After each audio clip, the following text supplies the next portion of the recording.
In this video, we're going to be talking about pulleys as one of our simple machines.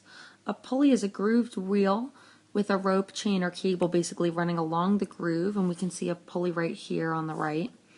A fixed pulley is basically a modified first-class lever, and if you remember first-class levers from the levers video, a first-class lever has its fulcrum in the middle, the load on one end, and the effort on the other. And we can see here that this pulley is very similar. We have this idea of the fulcrum in the middle, the load on one end, and the effort on the other. And the axle of the pulley basically will act as the fulcrum.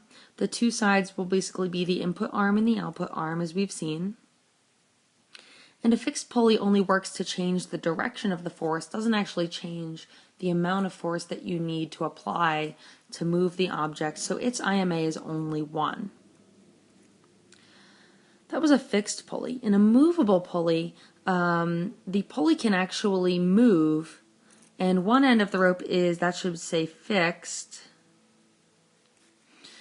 One end of the rope is fixed and the wheel is free to move. So here in this, the pulley that I'm circling right now is the movable pulley. One end here,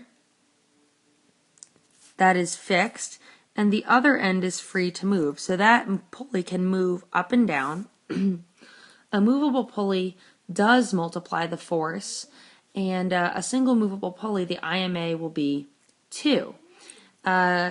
Basically, where the rope attached to the fixed area supports half of the force, and the other end supports the other half. So say that this load was 10 newtons.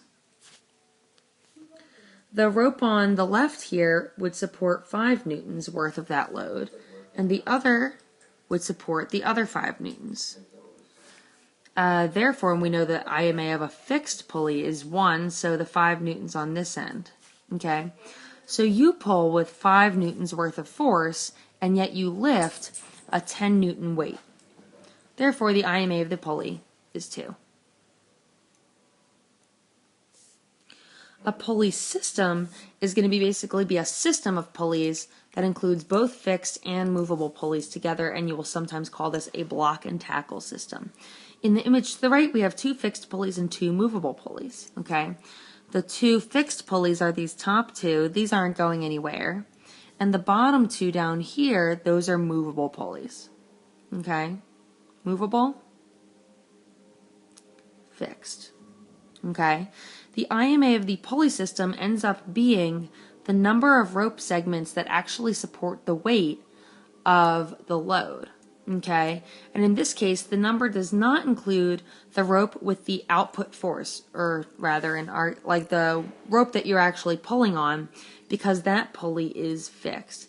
And so if we count our ropes here, we can have, starting basically, not including the one going out, but 1, 2, 3, and 4. Okay, so the IMA of this system would be 4. And because the rope right at the end here is going up and over and it is fixed, this one basically does not count. So the IMA is 4 in this case. In the case in this image, the rope on which the output force is applied is not fixed, and therefore it counts as part of the number of rope system calculated in the IMA. And so we can see here that they've been counted for us 1, 2, 3, 4, and 5. And that's because that last rope, the rope that you're pulling on, is connected to a movable pulley. And we know that both ropes on a movable pulley count towards the IMA. And so as a general rule, we could say that if, assuming we're always lifting some sort of load and never bringing it down, assuming we're lifting a load, if the last rope goes up and over, okay, it does not count towards the IMA.